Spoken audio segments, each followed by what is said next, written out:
What if I do we? If I can have everyone take your seats, we're gonna go ahead and get started.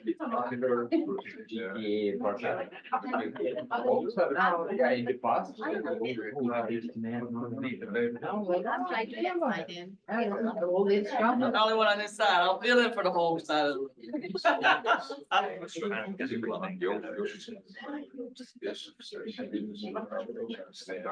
Good afternoon, everyone. Thank you all for being here. I feel like the right side of the room is like the favorite right now. Come show the left side. It's like a wedding. Show the left side.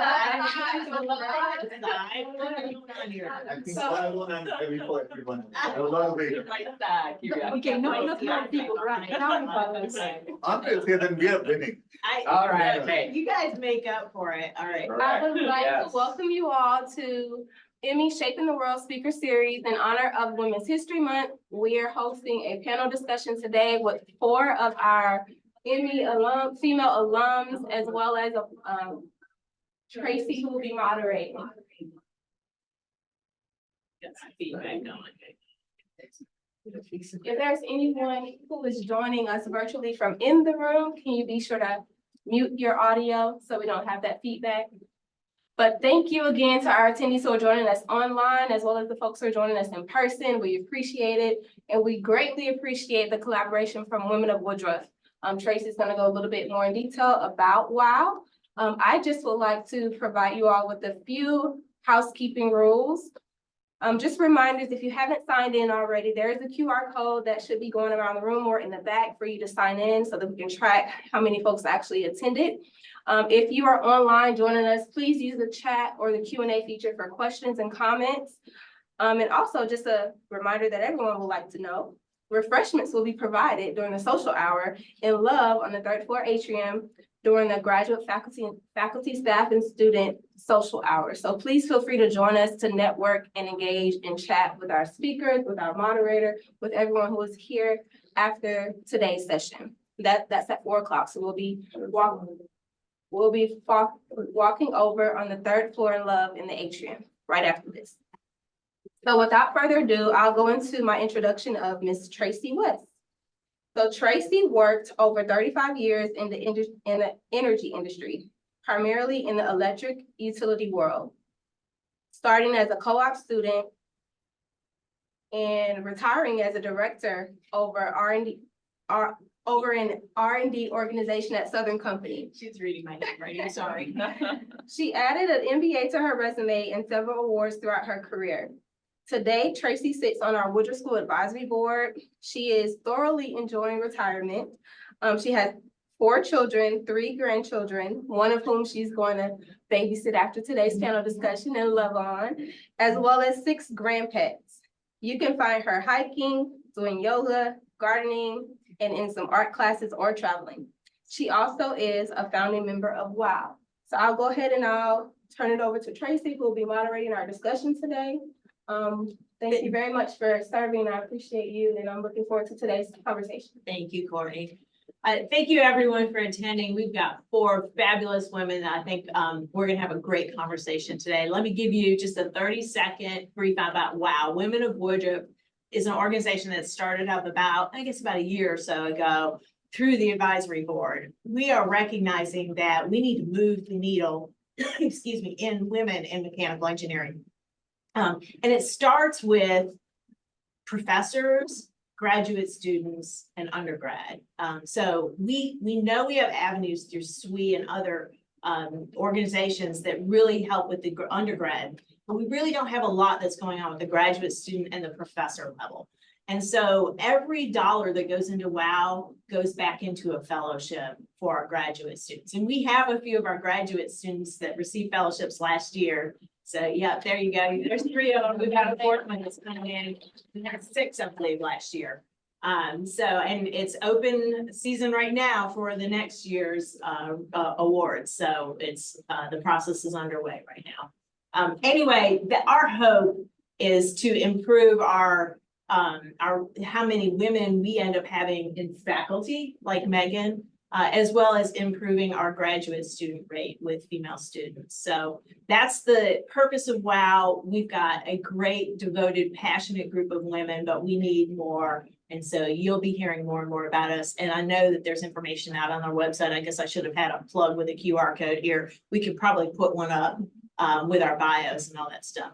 I'm going to give you a very brief bio of all 4 of our ladies today that we're having a conversation with. If you want more information, they've left LinkedIn pages and there are more detailed bios already out there that you could go get right now. I'm going to go with Maegan first. Maegan Tucker is an assistant professor here at Tech in both electrical and computer engineering, EEC, as well as our mechanical engineering school. So she's got a dual professorship there, and we are very pleased to have you here. Caitlin, wave Caitlin so we can see you. There you go. Co-founder and CEO of BayShift, which is a venture-backed early stage fintech startup. And what does that mean? Well, they're helping finance teams automate routine tasks with AI. So if you need to ask about AI and the future of AI and AI in the workplace, Caitlin is your lady. Kelly, there we go. Kelly is she calls herself a STEMinist, which I love that. Working towards a future with gender parity and equality in engineering. And she earned both her bachelor's and master's in engineering here at Tech in the ME school. And she's been driving critical business outcomes for consumer and medical products. So Kelly's in the medical world, and she is currently a senior manager of product development engineering at Becton Dickinson, and that is a global medical technology company. So there's Maegan, who's calling in from, where are you? You're in California somewhere, right? Yep. San Diego, I believe. Correct. Yes, I bet the weather here is just as good as the weather there. It's phenomenal outside today. And last we have Shay, and Shay is a friend of mine as well as a colleague. She's calling in from Toronto, right? I think still, okay.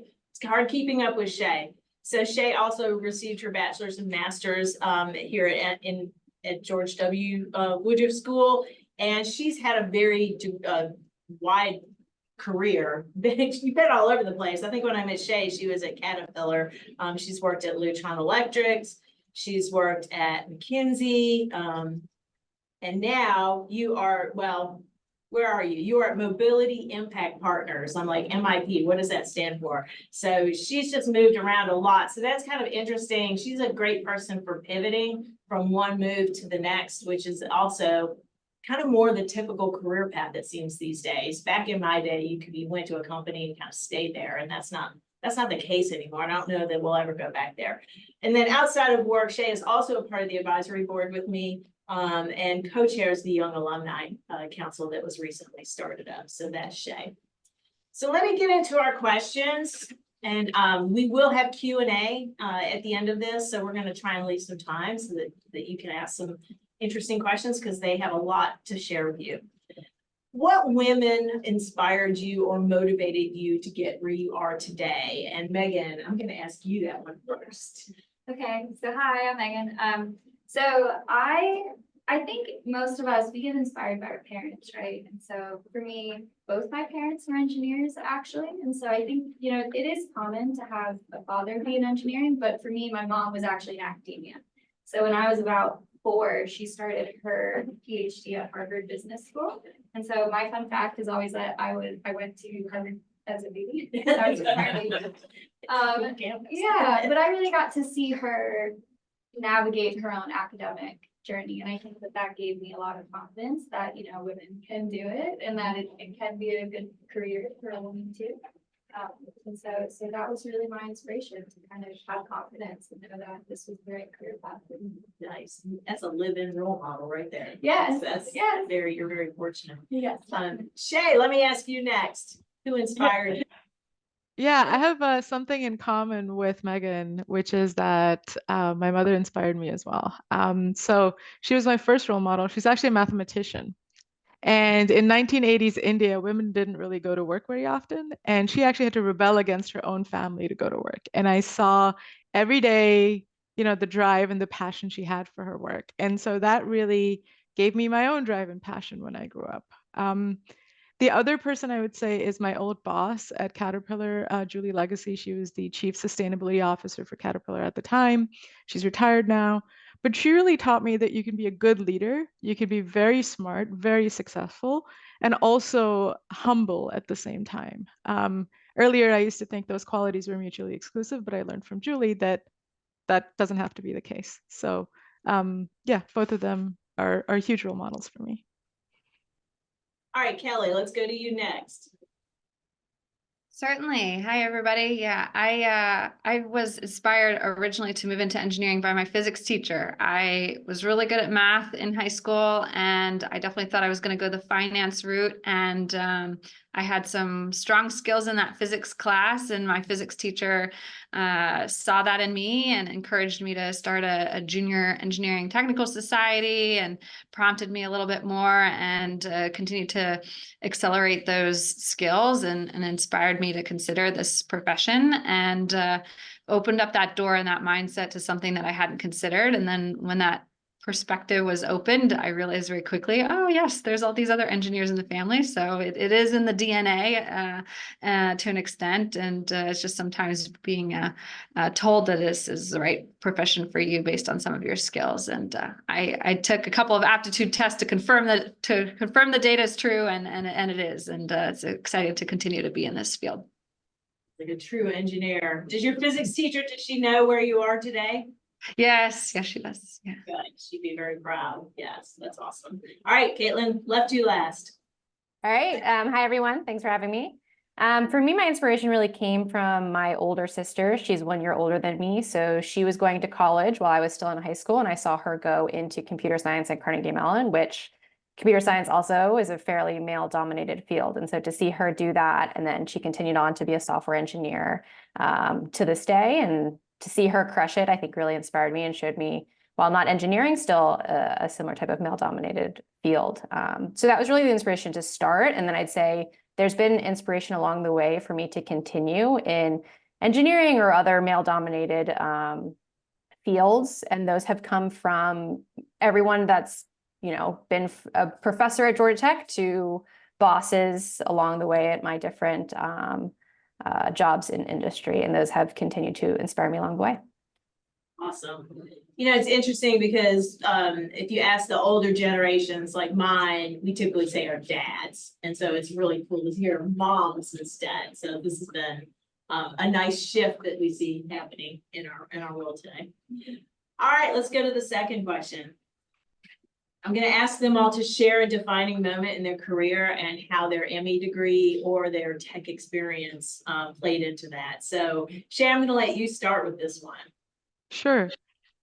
So my ME degree at Georgia Tech actually directly led to some very significant moments in my career.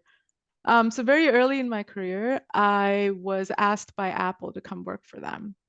And this was completely out of the blue for me. I didn't know much about Apple at the time. I never thought that I would work in business. I had always been an engineer prior to that. And it turns out that my hiring manager at Apple had actually read my master's thesis from Georgia Tech. And they wanted to hire me into the display components team to look after sort of the operational strategy of their display components. And one of the big display components out there for any type of screen is LEDs. And I wrote my master's thesis on LEDs. I wrote about thermal management of LEDs. And so this person that I don't know, this stranger at the other end of the country, read my thesis, found me on LinkedIn, and then asked me to come work for him, which I did because, once I found out what Apple was, I jumped at the chance. And my career has never been the same since. I've worked, I sort of pivoted into business. I worked at McKinsey. I worked at Caterpillar in corporate strategy. I work for a private equity firm now. None of those things would have been possible if it weren't for that thesis at Georgia Tech. So Georgia Tech has, I would say, really played a defining role in my career. Kelly.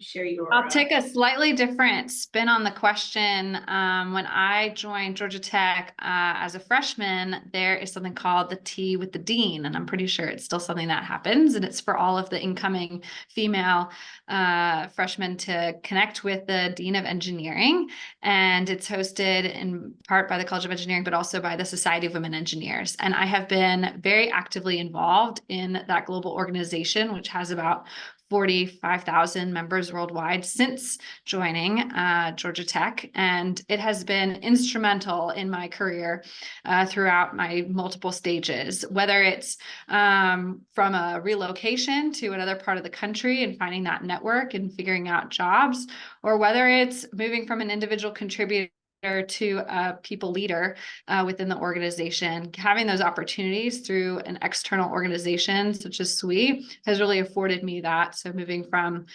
treasurer at Georgia Tech to the SWE section to then becoming the vice president of outreach in Atlanta when I was there, president here in San Diego, and now I'm one of the 21 senators for the organization. And I remember my manager telling me, they're like, wow, I consistently see a big change in who you are as a person because of these types of experiences that you're having outside. It's that safe space that you're able to test out different approaches to leadership and see what sticks and what works, but also through it all be able to inspire, educate, and provide that perspective to others that I've really appreciated. So grateful to Georgia Tech for the investment in our female students and the opportunities that were afforded in that capacity.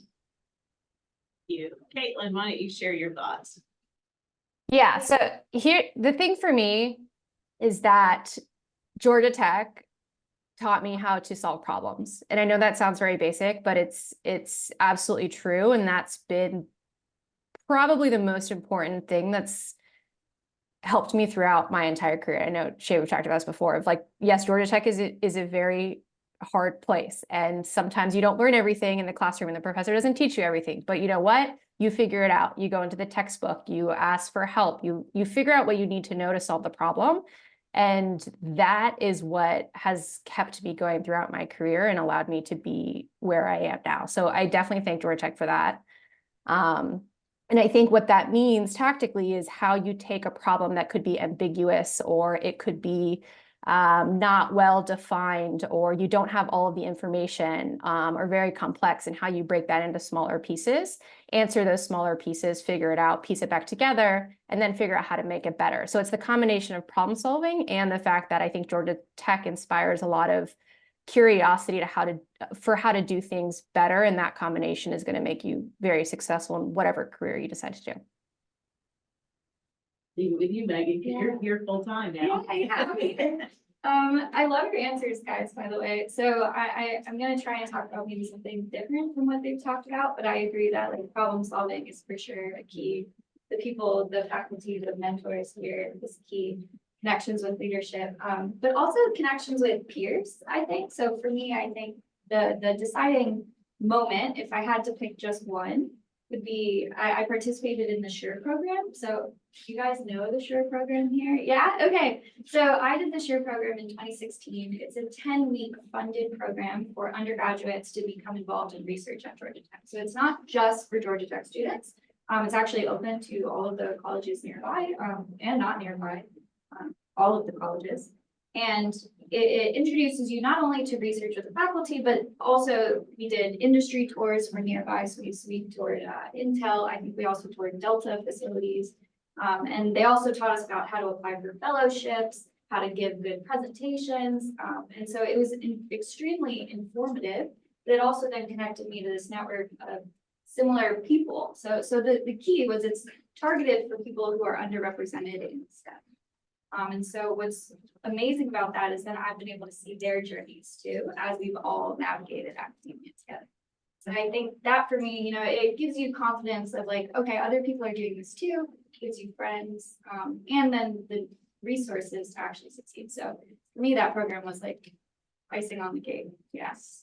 Awesome. Great. Those are all very different answers, so I appreciate that. Next question, what characteristics do you look for in an ME when hiring in your industry? So Shay, I think you're up for this one again too. Sure. I would say a couple of things. One is obviously the type of industry I'm in. I look at investing in the automotive space, so startups that deal with electric vehicles or hydrogen or batteries and stuff like that. So one of the things we do try to look for is topical relevancy. So the person should have had, some knowledge, some experience with the topic that we're interested in. And the second and most important, and this supersedes topical relevancy, and that is intellectual curiosity. Because the type of, once you leave engineering, problems become much, much, much more ambiguous. There's no clear solution. Sometimes solutions don't exist. And you're really trying to answer questions that society is asking you, right? That are sort of completely open-ended. And I found that the only way to successfully solve all of those types of problems is by having intellectual curiosity. It's by never being satisfied until you understand why something is happening and peeling back the layers using facts and data until you get to a satisfactory answer about what's causing the trends that you see. Georgia Tech students, Georgia Tech ME students happen to be really, really good at that. And so I would say intellectual curiosity is number one, and also to some extent topical relevancy, but that's less important. Kelly, what do you see? Yeah, I'm often looking for somebody that is able to solve those problems creatively, kind of like what Caitlin spoke about earlier. This ability to be resilient, not give up is something that Georgia Tech's really prepared us for. And I'm seeking somebody often when hiring that I certainly can coach, but I don't need to micromanage. And instead is somebody who's going to seek out and be that curious person that Shay spoke about and try and solve the problems. Because no, we don't know all the formulas. We don't know all the answers. Sometimes there won't be an answer, but we need to figure out how to be scrappy and how to figure out and introduce ourselves to different people, how to engage in different dialogues and conversations, how to leverage the tools that we have at our disposal, even if you maybe aren't aware that they're at your disposal. So all those kinds of things is what I'm looking for. Somebody that is truly determined to get at the final product that we're trying to get out the door, or whatever it is that we're trying to achieve, and achieve that in a way that is done as a team and has that ability to interact appropriately and in an effective way with one another. Caitlin, do you want to add in, you talked about problem solving as a defining career point, also as what do you look for people in the industry? Yeah, I think all of our answers are centering around some of the similar things, which I think is twofold. One, you have to have the capacity to solve the problem and know how. And two, you have to have this sort of, whether it's the creativity or the intellectual curiosity that Shay said, to actually, and the resilience to get past the points where it's just a not obvious answer, where it's not a really easy answer. And I think if you're going through Georgia Tech as an ME, you have the capability, you have the number one. And the question is, how do you show some of that softer side of having the number two? For me, I see that in drive and passion. I look for that in other areas of your life, but you can also see it in past kind of jobs, careers, even in school, that you have that drive or passion to go past the obvious answer, find the non-obvious answer, because usually if you're in a job or a career out there in the world, that's what you need to get past that first time. And I'd just like to add to something that Caitlin said. Georgia Tech ME in particular is really, really good in inculcating all of these qualities in its students because it's so research focused. Georgia Tech is a research focused institution, the School of Mechanical Engineering more so than many schools. And research forces you to have the intellectual curiosity. It forces you to work through roadblocks in your path. And so I do feel like the School of Mechanical Engineering is sort of uniquely qualified to sort of encourage these qualities in its students. And that's a good segue. I was going to interject in here, why ME opposed to a different degree. And mechanical engineering is that liberal arts of engineering. You are looking at all aspects of a physical system when you're studying mechanical engineering. And that brings a lot to the table. So I'm going to ask that of you. How do you view your students particularly? Because you're sitting in two different schools. Do you see a difference between a mechanical engineering, more broad mind, thinking about all the possibilities versus electrical engineering, which is a much more narrow focus? Yeah, totally. I mean, I think I would also say this was the difference I saw when I went to Caltech, which if anybody from Caltech is watching, don't take this the wrong way, but I think like mechanical engineers, we have initiative, right? So you see a problem, you try and figure out what can I do to fix the problem? And I think that's a mixture of mechanical engineering, but also kind of the Georgia Tech mentality. Like, I'm not gonna ask someone what problem they need solved, kind of, I'm gonna come up with a solution before they even know that they need to ask me for a solution. And I think other fields and other places are kind of more of what problem do you need me to solve? And then I'm very smart, so I can solve it for you. But maybe they're a little bit more rooted in details and not quite this initiative driven. You see the innovation. I mean, Yeah. nobody really needed an iPhone, and now look. Yeah, It's a good example. Okay, great. Next question. What is happening in the industry right now that you are very excited about? We've got folks coming from different angles here. So Caitlin, I'm gonna ask you to lead us off with this question. Yes. So my answer is AI, and I wish I was in person so you could see just how excited I am about AI. And there's a few reasons, and I'm gonna share a few different things with you, but it really presents in my mind a step change in how we operate and how we go about our day-to-day, no matter where we are, whether it's you guys at school, whether it's us I'm in startups versus medical versus transportation, like across the board, there's AI everywhere. And I think the reason it's different from other technologies that we've seen is because it's very accessible no matter where you're at. I mean, everyone can go into ChatGPT and use it. Compared to other technologies like cloud computing or even crypto, it's very accessible, it's very usable, and people can understand how it's going to affect their life. So that's AI. And I think when I think about innovation from our perspective as a startup, there are certain processes that businesses used to do years ago very, very manually that now it's possible they can automate that from end to end. And that's just completely innovative to me. So things that used to be done in spreadsheets or with people can now be fully automated with technology, even in sensitive areas like finance, which is what we're particularly touching. And how it's going to change our day-to-day. So I'll give you an example of how we at our startup use AI just in our typical processes that we're doing every day. So I still write a little bit of code in my job at this startup, and we use something called Microsoft Copilot, which basically the way it works is I give it a sentence of the way I want what I want the code to do, and it spits out the chunk of code that I would have had to spend a lot of time writing. And so that's how we use it in our day-to-day. And if you can imagine that extrapolated, I give it a sentence and it gives me a chunk of code. I think a lot of people predict that in the future, AI could write entire code bases. We predict the future at our startup where there's AI that's running entire business operations. So that's really the bet that we're making. Now, for you guys at Georgia Tech, as MEs, as students, the way that I would think about it, and I make a comparison a lot of AI to MATLAB, right? Like when you're writing something in MATLAB, you still have to think about what is the problem I'm trying to solve? What is the question I'm trying to answer? How should I think about structuring this code and what I need it to do? You write it, MATLAB still, crunches the numbers in the background and pops out an answer, but you're still responsible for what's going in and you're responsible for interpreting what's coming out, and MATLAB is a tool. And that's the way we think about AI, especially at our startup, is how do we use it as a tool to make us go faster, but we're still thinking about what the inputs are and what the outputs are. So AI. The other thing I'll say that I see in startup world is a lot more representation of females and of engineering in the startup world, which is very, very exciting. And you specifically see it from the investor side.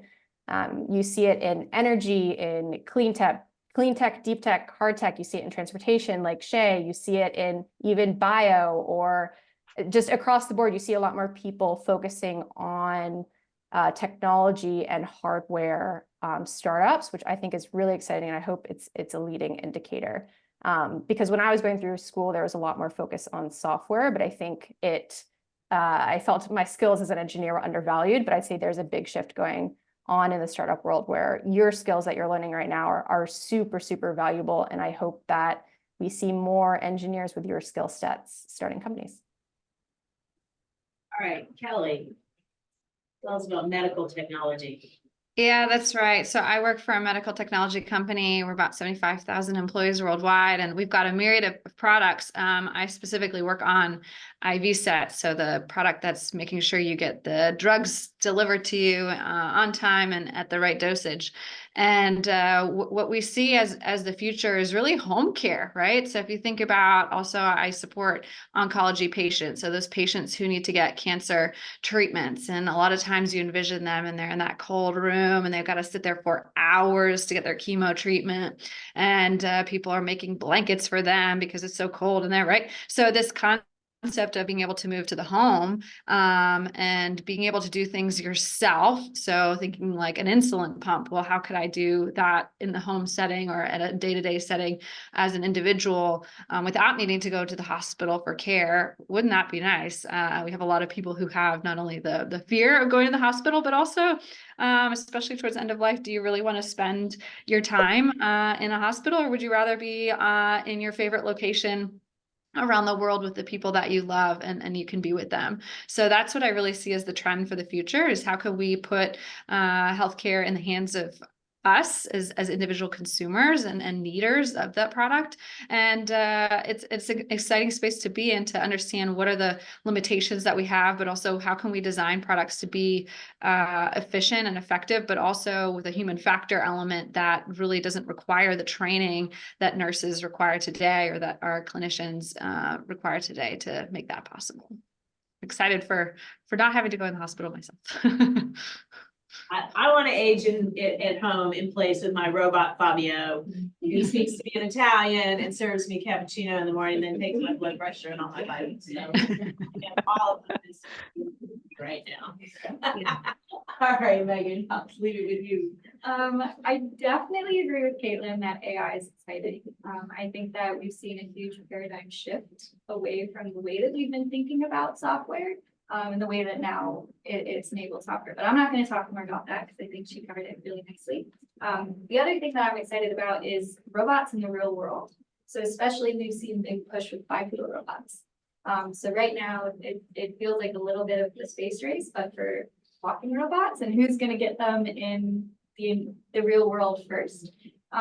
It's both very exciting, but also I think it opens up a lot of really important questions about how do we make sure that our robots are interacting safely, right? You don't want Fabio to accidentally hurt you. Right, yes. Yeah, and so for me, that's pretty exciting. How do we get them out of these controlled environments and more around people interacting? Yeah, exactly. Agree. All right, Shay. Sorry, I'd just like to add something, because I heard about AI and I heard about robots, but the one thing you guys didn't talk about is decarbonization technologies. We have 100 years of oil left.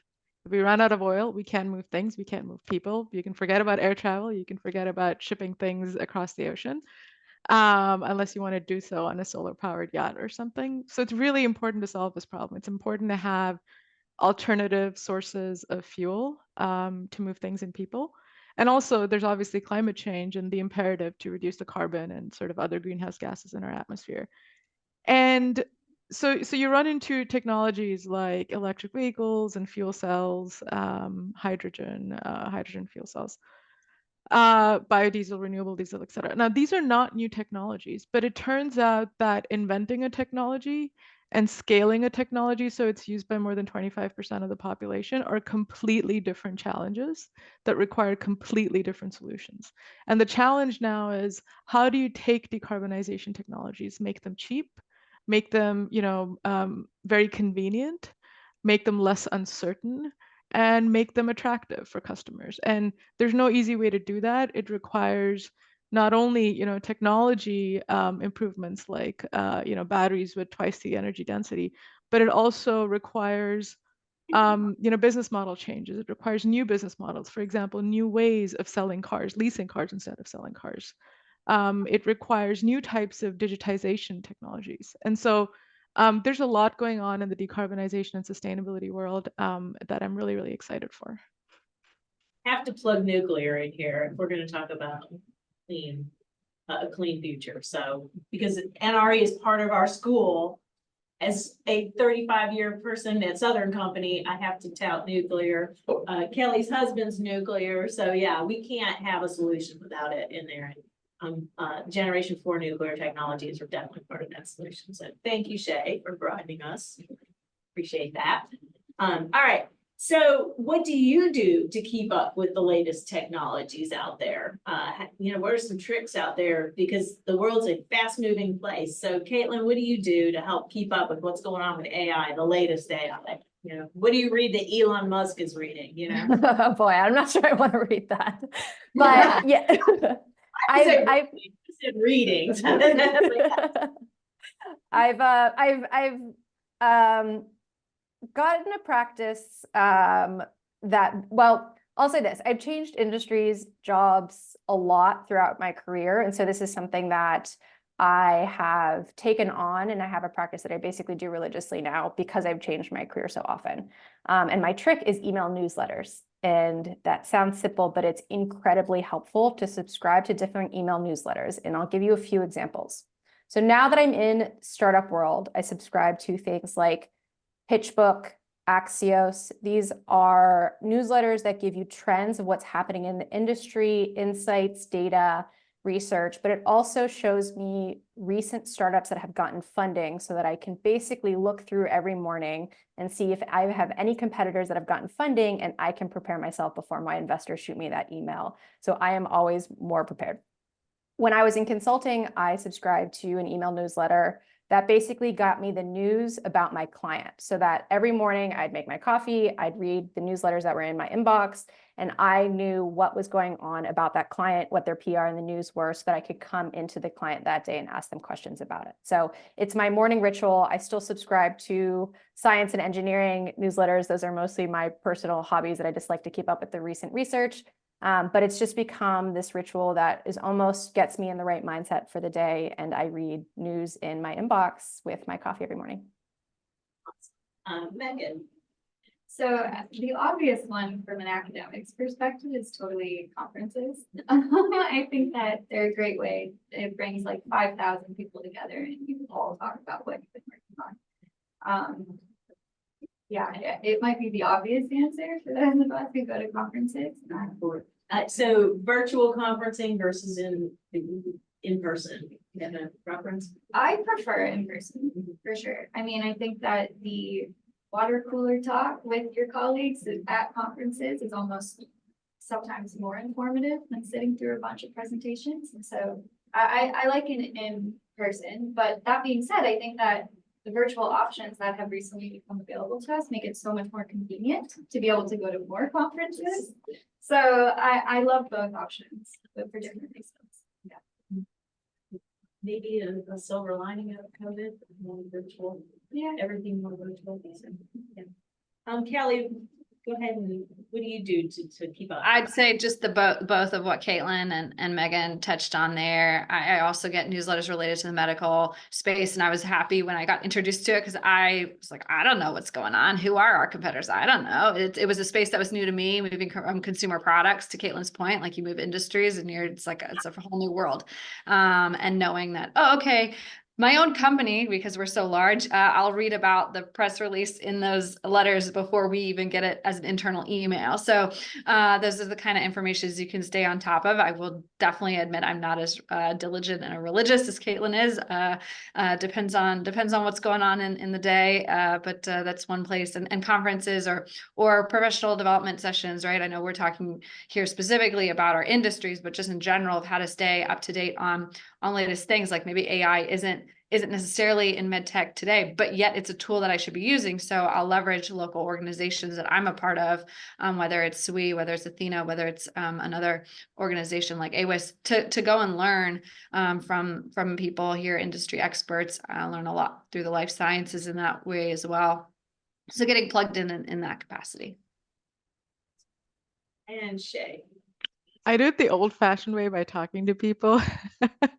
I feel so old-fashioned saying this. But over the course of my career, I've developed a network of experts in their field. And when I started to do that, I started out by just reaching out to them, emailing them, telling them a little bit about what I do, telling them about sort of what I'm seeing in their space and the questions I have and things that they might want to think about, and asking for time to chat with them. And 50% of the time people actually wrote back to me and said, yeah, I'd love to chat. And so when you do that more and more, you sort of build this network. And now where I am, looking at investments in transportation technology, that's come in handy because now I have a network of like 200-300 experts in transportation all over the world.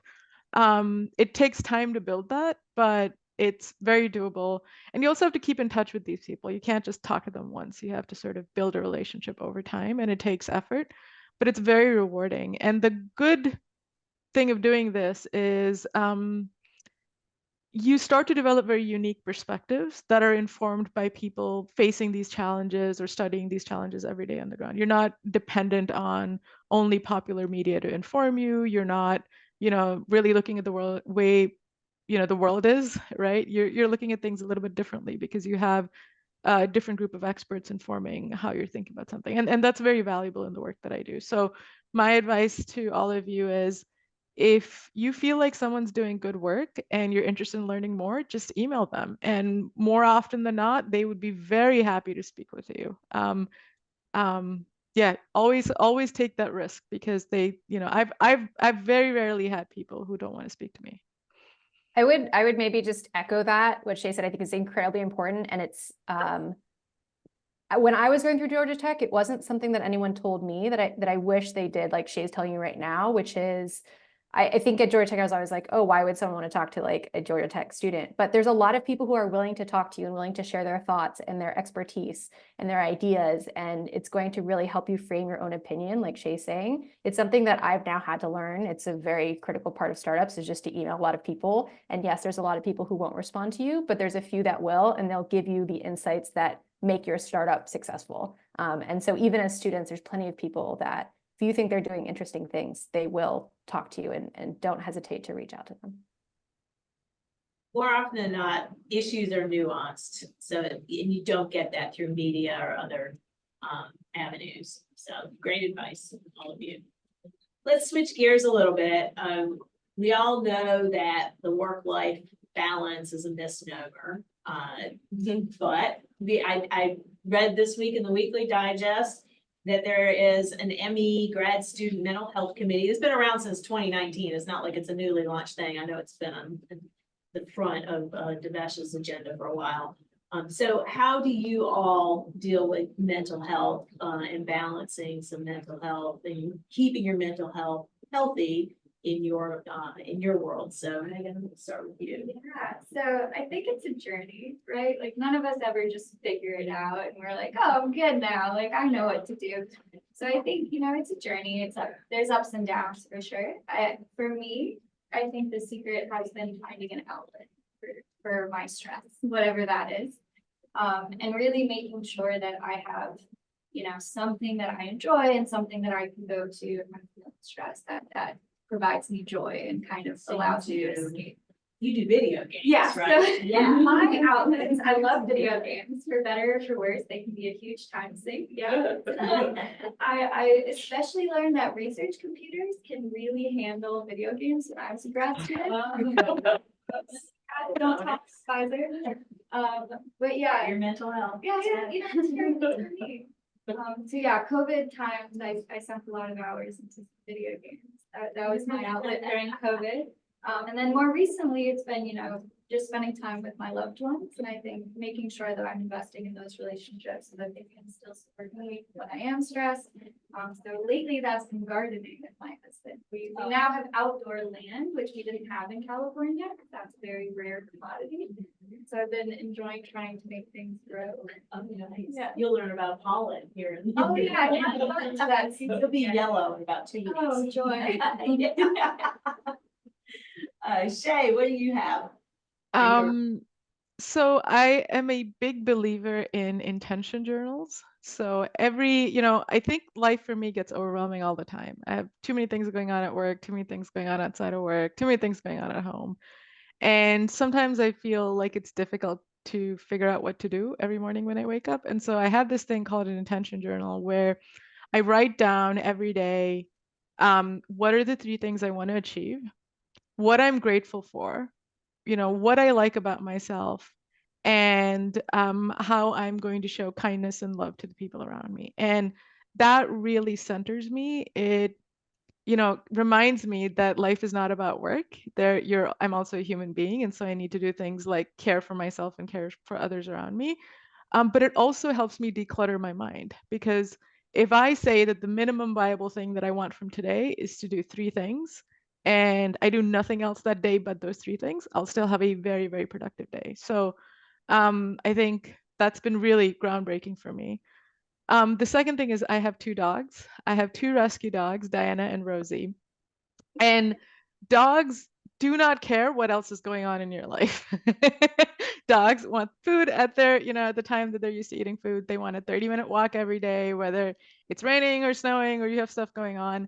And so it forces me to just not think about my work all the time and take care of them and interact with them and go outside for a walk every day. And I think that's really grounding for me as well. Kelly, what do you do to balance your life out? Yeah, it's an interesting question. I think from a mental health perspective, and I've recently went through an experience where I was reminded of having a group of people that can surround me, and it's kind of like a Brene Brown perspective of like, I have a flame and I've got other people or other things that are trying to blow that flame out, and trying to surround myself and surround that flame with people who are going to protect that flame and give me the energy that I need or the support that I need when my flame starts to waver a little bit. And that could be both my husband, my family, but it's also my certain coworkers that I've invested in, and they've invested in me, and the friends and other coworkers that I've got in my life. And so that's been an important piece that I've found valuable for me in making sure, whether it's a conversation that I have with them, whether they're advocating for me behind the scenes or whatever it is to help keep that flame alive. And for me, my love language is affirmation and recognition. So they know that, and they can lean into that when it's needed and necessary to give me that boost that I need in those kinds of moments. Certainly, we talked about as a group here before we met with you all that balance is something that is not something I'm trying to achieve, but rather like work-life balance when we talk about that, but rather figuring out do I have the right priorities in mind? And so to Shay's point of identifying what those are, but for me, and maybe this is a little bit depressing, but it's like, what do I want to be known for when somebody shows up at my funeral? What is it that I want to have been said about me? And making sure that I'm intentional about my time, intentional about the things that I take on, and intentional about making sure that when I'm no longer getting out of an experience what I need to get out of it, that it's time for me to move on. And so you'll see in my extracurriculars now in life that there's a certain time associated with each one of those, and it's time to move on, or it's time to gain a different perspective on each of those roles. And so I think that's been an important piece for me too, as I try and find that balance to make sure I'm utilizing my time in a way that's meaningful to me, so that I find that when I am contributing all that extra time and energy, that it is I'm finding joy in that. I'm a big Brene Brown fan like you are, whether it's being the best you or beating stress. She's got great, so that's a great tip for everybody. Caitlin, did I catch you? I think you're the last one. Yeah, I love the image of a flame, or even Maegan's reference that it's like a journey. For me, I think of it as a roller coaster, and that like I'm constantly going up and down at all times, and that's not bad. That means you're doing something you care about, and you're like along for the ride. And so that in and of itself, I think, gives me a meaning. The other thing that resonates with, I think, what all the other panelists said is what's important is taking a step back and remembering what else is out there and around you, and other things that are important beyond maybe work or whatever it is you're focused on that day. For me, the things that I do are in effort of the ability to take a step back and remember like what's important at the end of the day, or even at the end of life or whatever, to kind of regain that perspective. And for me, it's both physical and mental, because just personally, those go really hand in hand for me. So working out, yoga, Pilates, meditation, the Peloton app, I love it. Just gonna plug that. I've also had personal and leadership development coaches, both at Georgia Tech and afterwards, which have been really helpful for me to kind of maintain that ability and that focus time to be able to take a step back. I have to keep this real fast. Yeah, go ahead. And I think Kelly wants to say something too. Oh, Kelly, so- did I cut you off? No, no, no. Okay, you somehow. Yeah, I love the metaphor of the roller coaster. That really is like how it feels. And my advisor said something to me once that has stuck with me pretty well, which is that he tries not to get too caught up in the highs of like the roller coaster, because it's also then easier to kind of ignore the lows. So he tries to purposely stay kind of even keeled and not put too much emphasis on those moments when you are feeling very high, because then it also puts more emphasis on those moments when you're feeling low. And so I thought that was quite wise, actually, and I've tried to follow that myself.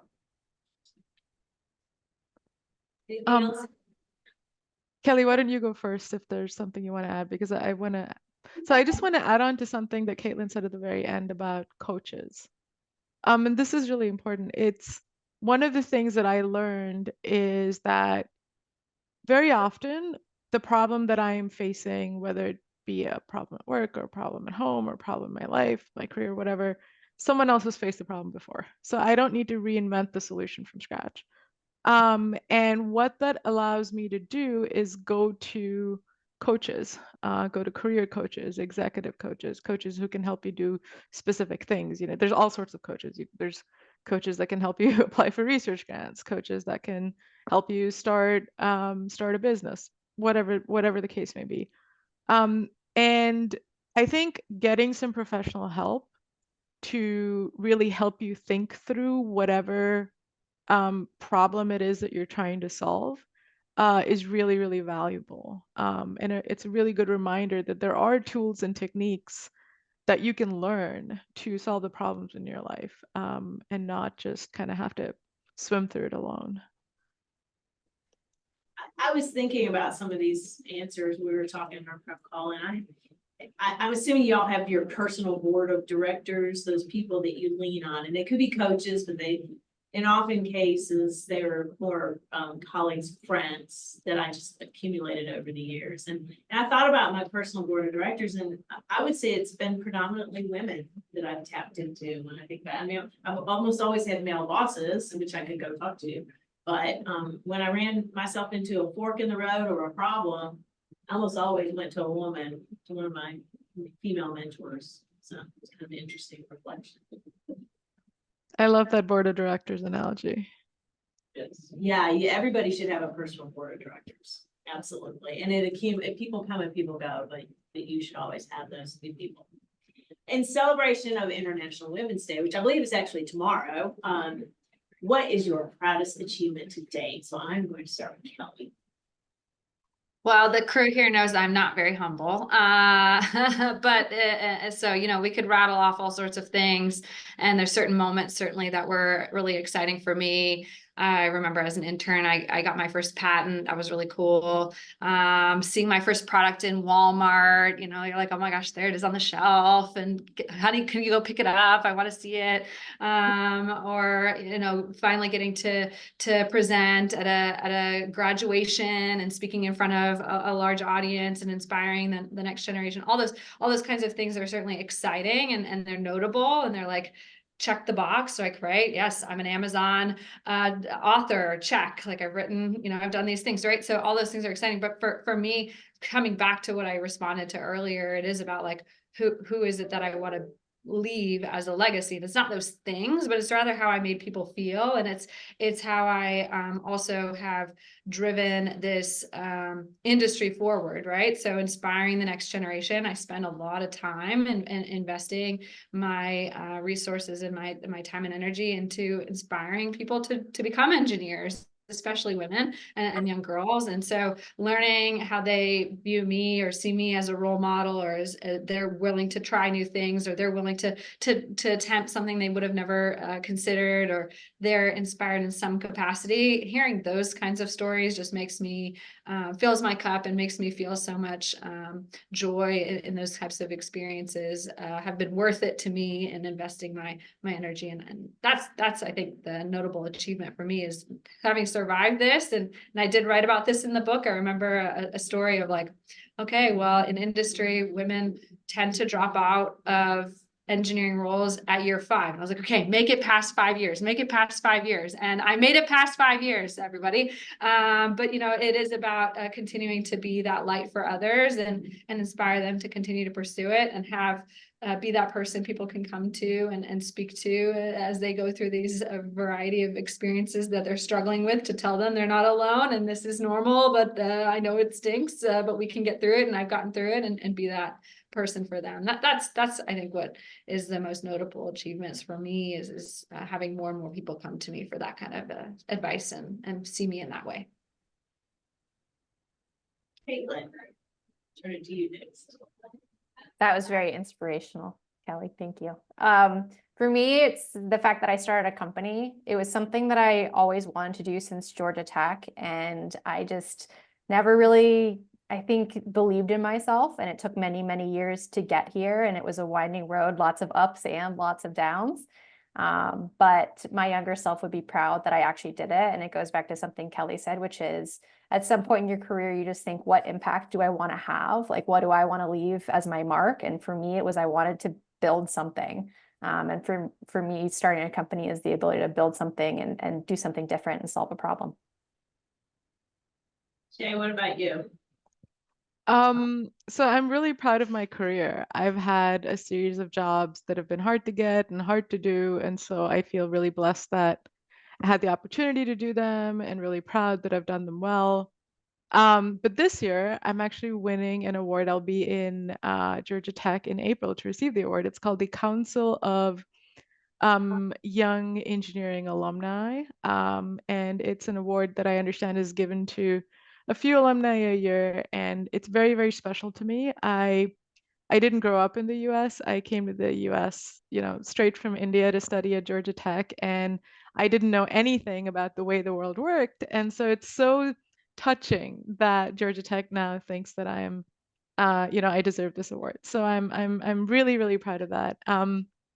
My parents are going to be here from India, so they will actually be traveling over, and they're going to join me at the banquet. So I'm really looking forward to it. Oh my goodness, you guys are great. I want to preface by, I think my mom kind of instilled in me this little philosophy that we have of like celebrating also the little moments. So I think, it's not just the big moments that are the things I'm proud of, but kind of there's been a lot of little moments that led up to big moments. With that being said, there was one very cool moment that Vesh knows about, which is during my faculty interview here. So of course, okay, probably the biggest achievement is the faculty job at Georgia Tech. That's very cool. Very good answer to give. Yeah. Boss in the room. Yeah, but no, very, very seriously, sincerely, this is probably the best achievement, but a little subtle part of that was during my faculty interview here. Devesh and I were walking, and we ran into Bud Peterson, which I don't know if you guys are you undergrads here? Are you grad students here? You're undergrads here? Do you know Bud Peterson? Okay, so he was the old president. So you have confirmed my belief that people don't know who he is anymore. But he walks around like incognito now. And like when I was a student here, he was the president. And so he was like, the person that rode out on the wreck. Like he was like the famous person. And we just ran into him, and he was like, oh, hi, I'm coming to your faculty interview, like seminar talk. And I was like, oh. Yeah. And so it definitely made me like a little bit more nervous, but it was like a very cool moment to be giving a faculty interview when the president of the university, when I was a student, is sitting listening to all of this research that I've been doing for the past 6 years. So A little intimidating. but like very cool. We had the president and the EVP are both in the talk. Yeah, Yeah, Yeah. Chappie was here too. Oh I my recently gosh. put together that the EVPR's office is him.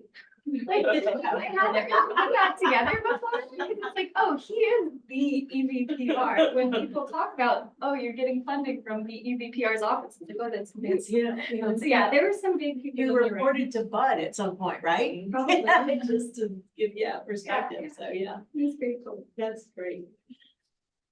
All right, let's start wrapping it up. Can we share tips and tips and tricks? Oh my Lord. I'm so tired. That you've used to move your career forward. So Kelly, I am going to start with you. I know we've got one. Yeah, to move the career forward, I will kind of touch on what we addressed in the previous question here. I wanted to make a plug for a Google initiative called I Am Remarkable. If you haven't heard of it, I highly recommend it. As somebody who's not so humble, it's an easy one for me, but I know that there's plenty of people who struggle with articulating their achievements. And as women, often we underplay also what it is that we've done, and we'll downplay it, or we'll take a compliment but return a compliment, and it's kind of one of those awkward things. And I'll give an analogy. If somebody were to hand you a present and then you start rummaging around in your purse trying to hand them a pen, like hand them something from your purse back to them, like that's not how you receive a gift. You just receive the gift, right?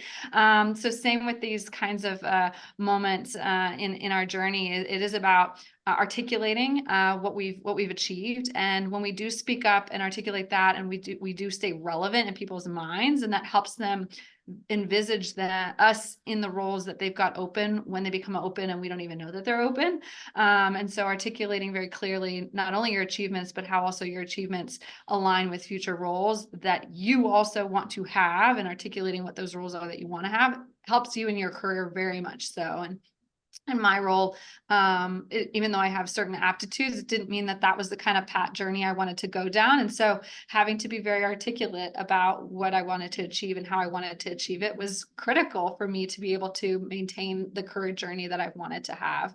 And so I encourage you all to speak up, to be brave, and be bold in articulating who you are, what you've achieved, and what you want to be doing in the future. And we could put a link to I Am Remarkable, correct? Yeah, I'd be happy to. Good. Yeah, we'll get the add one. Perfect. Megan. Kind of an obvious one, but maybe not so obvious, is be nice to everybody. Like, you never know who's going to be that person that picks up the phone and makes a phone call for you. And so I think, I've seen it in peers. They think, oh, that person, he's, low in the company. Like, you should be focusing on this other person. And they kind of like pick and choose who they're nice to. And I think it's better to just assume everybody's important. Like, just be nice to everybody. Yeah, that's my motto. Be your boss someday. It could be your boss someday. It's true. Yes. Caitlin. I loved Kelly's point of how to articulate and get comfortable articulating to other people your successes. I struggled with articulating that internally. So I think there's both the external articulation and what you tell yourself about you, because that is partially how you come off to other people. So my tip would be to keep some sort of record of all of your past successes that you are very proud of, and always look back to them to give yourself that boost. For example, I still have old tests and very difficult things from Georgia Tech that I did. Like, I took this crazy lubrication graduate class, and it was like the hardest thing I've ever done. And I had like red marks all over the paper, but I still keep that with me to remind myself that I got through that, and that I can do something hard. And that mentality still persists with me. And then that translates into how I present externally as well. Shay. So I'm going to say something that maybe none of you will like, because we're all engineers. But my advice, I have two pieces of advice. The first is, don't worry about being right. I know you're supposed to be right in engineering school, but you don't have to worry about being right all the time in life. I think being right all the time, sometimes prevents you from taking risks. For example, starting a business is a very brave thing to do, and it required a lot of pivots, right? So you know, you wouldn't have done that if you wanted to be right. It also prevents you from changing your mind about things. So if you are wrong and somebody else has facts and data to prove you're wrong, great, you should change your mind, right? And so not worrying about being right helps you be more courageous in your career, helps you be more fact-based in your work, and helps you be less emotionally detached to stuff around you. So I would say that's number one. Don't worry about being right. Worry about trying to understand things better. And worry about giving things a shot. Those are more important than being right. The second thing I would say, I want to anchor on to Kelly's Maegan's point about always being nice to everyone. I would take it one step further and say try to elevate everyone around you, because if it's not just about being to me, it's not just about being nice, but it's also trying to see how you can shine the spotlight on them, how you can help them achieve their personal and professional goals. And it was very difficult for me to do this early in my career because I thought, well, you know, if I help someone else, it means I'm taking an opportunity away from me. But I realized later on that that's a scarcity mindset. That's not the way the world works. The way the world works is if you're able to lift other people up, if you're able to help them, elevate them in their personal and professional goals, it has a way of coming back to you. Plus, you feel really good about yourself. So I would say those are my two pieces of advice. It's also good to say, I don't know. Not only you may not be right, but if you don't know, you don't know. I agree completely. But better that than to get caught. We still have a couple minutes left. Well, yeah, so I'm gonna ask another question. What podcasts do you listen to? You. All right, never mind. I'm gonna start with Caitlin because I already know some of hers. Yeah. So I have ones that I listen to for work and ones that I listen to for fun. The one I listen to for work is Acquired. And it just talks about running companies. It breaks it down, breaks out why they're successful, why they're not, both startups and also large companies like Costco and big clothing brands. And it's just super fascinating. And then on the weekends for fun, what I listen to is Hidden Brain, and things that try to break down how we think, why we think certain ways, why we feel certain ways, because I always want to better understand myself. I like that one in 99% Invisible with Roman Mars. All right, Shay, you're up. So I don't listen to podcasts for work because I'm not an auditory learner. I like understand information much better when I read it, but I listen to a lot of podcasts for fun. So I love listening to Wait, Wait, Don't Tell Me, which is this NPR comedy show. It's hilarious. And they have all these really famous people, like they invited Janet Yellen and they invited Gina Davis and all these other people, and they asked them completely ridiculous questions. So it's hilarious. The other thing that it's not being played now, but it ran for a long time. It was actually a radio show. And it's Car Talk and Click and Clack, the Tapper Brothers, classic. I love cars. I love both of them. And all these people, you know, you'd be surprised that a lot of people phoned in and their problems had nothing to do with their cars. And they're asking for advice from these car mechanics. And so I highly encourage you to take a look at that. Yeah, those are the two that I usually listen to. Hilarious. I have a picture of me standing in front of their garage in Cambridge. So yes, big fan. Hilarious. Exactly. All right, Kelly, I think I do not listen to any podcasts. I run with nothing in my ears. I like to be surrounded by knowing what's happening around me. I listen to jazz music in the car to keep me calm. My commute's just 10 minutes. So I don't know, just keeping things chill. what book you're reading. Because I'm catching them all off guard, by the way, as you can tell. Are you reading anything interesting right now, Kelly? That's you know what? I spend an enormous amount of time volunteering my time, and that is really where I invest all of my time and energy, is spending it with children. I read children's books the other day at an elementary school to them, and spending time with FIRST Robotics. I didn't have that growing up, so being a referee and yeah, contributing my time in that way is more so how I invest back. And we're guilty of some of that. We're guilty of some of that because Kelly's actually part of the Young Alumni Council at the Woodruff School. And we ask a lot of her, and she's very kind enough, and we're very grateful that, you know, she's here leading a lot of the things that we have planned. So thank you, Kelly. I can attest that some of the drain on her time is probably coming from us. Yes, just a little, very minor compared to all the other ones. We are grateful. We have a podcast or a book. Or a video game. Or a video game. Or video game. I do like books. Yeah, I am a Sarah Dean fan. If anybody else reads the Sarah Dean books, they're great. Escapism kind of thing. Yeah. I read enough for work that, you know, I like books and I like to listen to them when I run. So I'm the opposite. I like to be distracted at all times from reality. Yeah, that's what Excellent, excellent. Well, that's all we have now. So I am going to turn it over for Q&A. And we may have to lose Shay in a little bit, correct? Yeah, Okay. unfortunately, I have to leave at 4. So do we have any questions from the audience? Certainly. Hey, Carolina. Hi, thank you for the inspiring panel. It's really cool to hear all your insights. One question is kind of like overview, but like, what was the hardest challenge that you faced that you learned from the most? Because I know that you guys have all passed through challenges and obstacles, but which one you learned from the most and what was that? I'm glad I'm a moderator right now.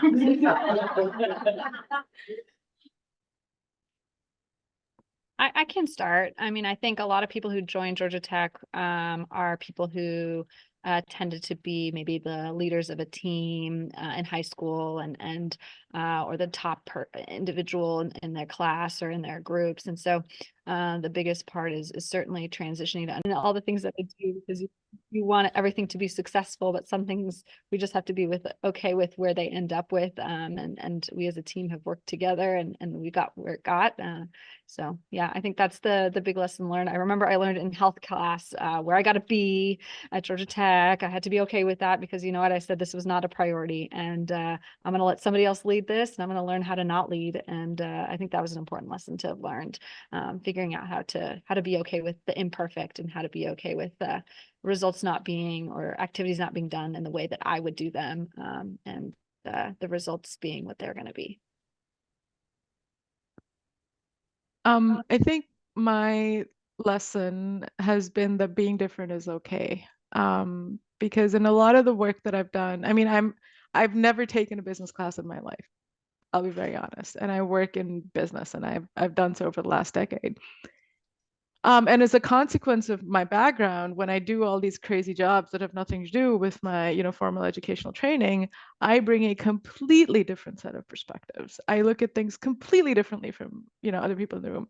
And I cannot count the number of times people look at me like I'm crazy. And I have realized that the best way to deal with that is just kind of follow your line of reasoning, and you're either right, which is great, you've improved the solution, or you're wrong, which is great because you learned something. But you know, like, just, you know, again, not being afraid of being different and just kind of pursuing, you know, knowledge and being curious, I think is something that I learned somewhat painfully after many years of being the odd one out in a room.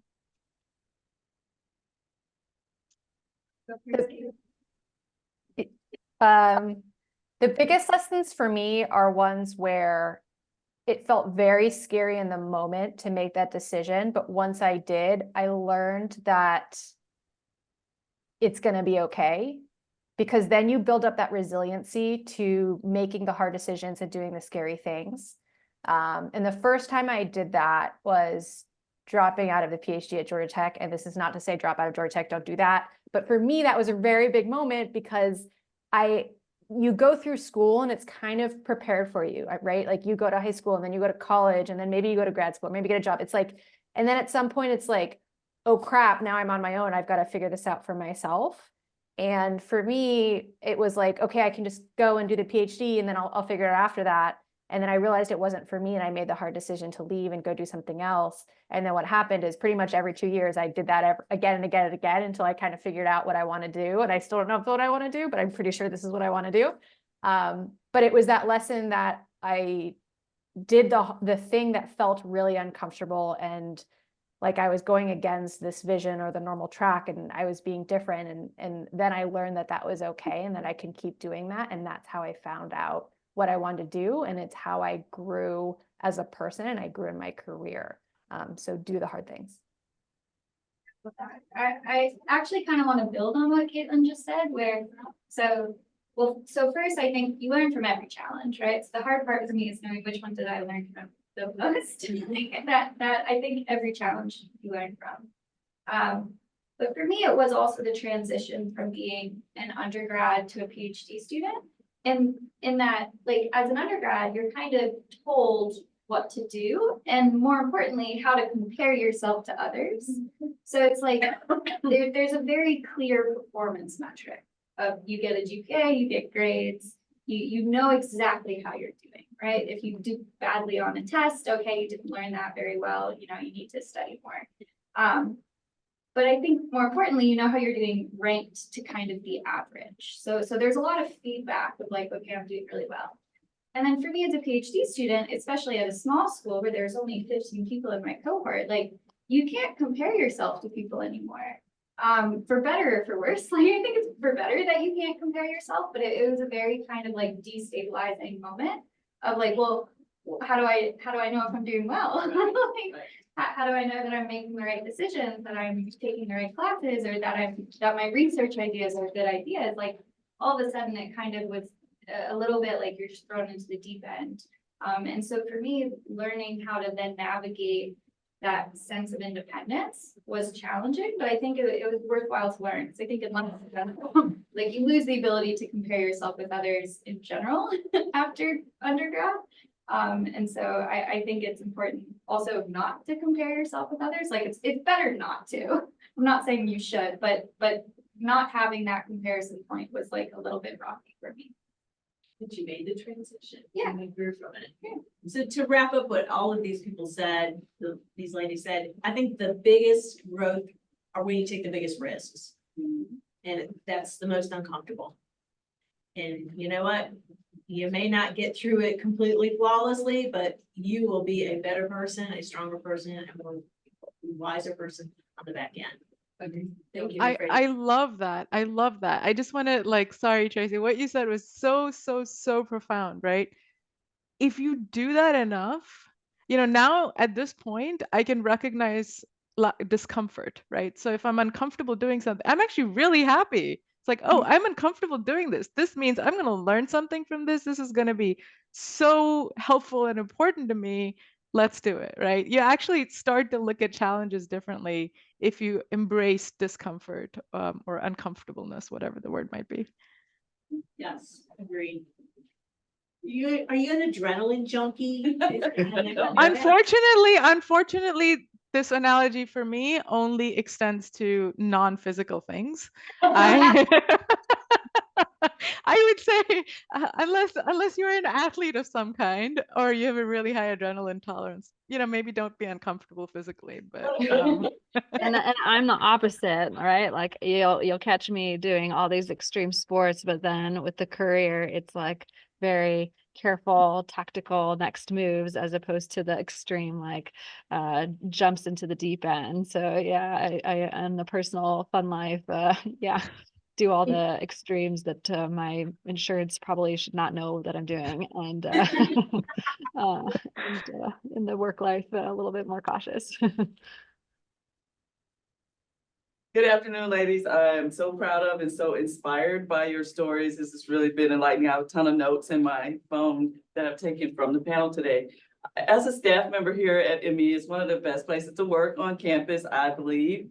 And I'm curious, did you have any one interaction with a staff member that made an impact on your life while you were matriculating through school? You know Tia? Did you ever meet Tia? Did you meet Tia? Yeah, she was mine. I think like some people, they're just so supportive. I mean, the staff, it's like faculty can be so busy. They ignore your emails and I am now guilty of that. I get it. But I think the staff, like, it's, you really feel supported by the staff here for sure. So for me, that was Tia. Yeah, she was great. So I actually talk to a Woodruff staff member almost every day, and that's Courtney.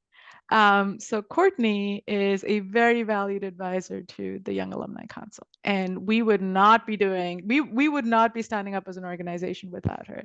And she has brought in so much expertise, advice, network into, she's brought her network within the Woodruff School and broadly at Georgia Tech into what we're doing.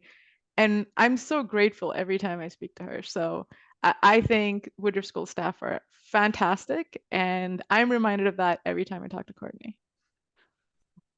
I was also going to call out Courtney.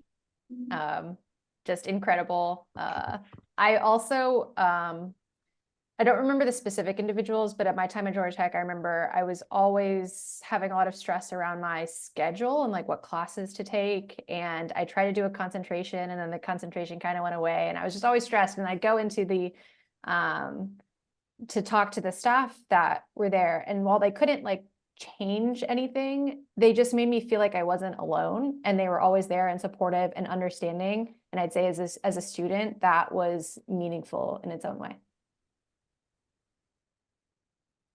I have named both of my endowed scholarships after staff at Georgia Tech that are still living and I connect with on a regular basis.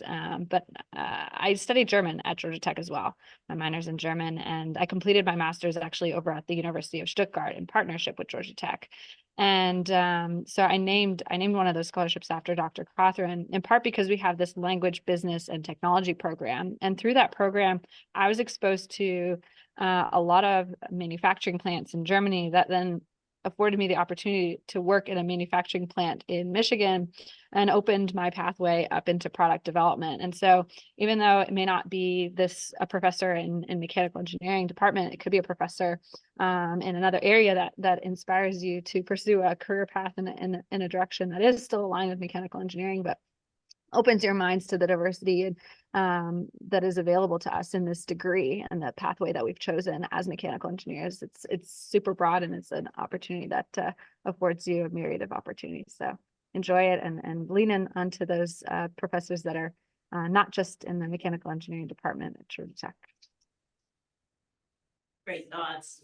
As an advisory board member, we get to interact with the professors, the staff, and always students are the front and center. And that's where it should be. And so I think Devesh does a great job leading, but even prior to Devesh, I've seen many chairs now. It's really that priority has never changed. So that's just a great part about Georgia Tech, particularly the ME school. So before we move into additional questions from the audience, I want to take a quick pause because I know Kelly and Shay have a hard 4 o'clock stop. And we want to take a picture of our virtual panelists with our in-person panelists really quickly before we move into questions and closing. And I think I want to give a round of applause to Courtney. I think she has done a lot of work.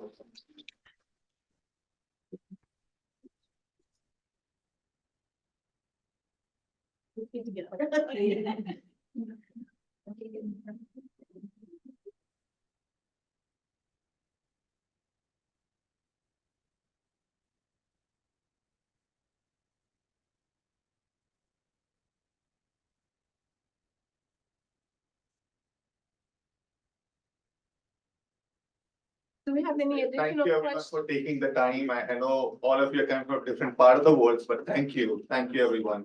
Yes, you're welcome. Thanks for having us. Bye. Thank you. Bye now.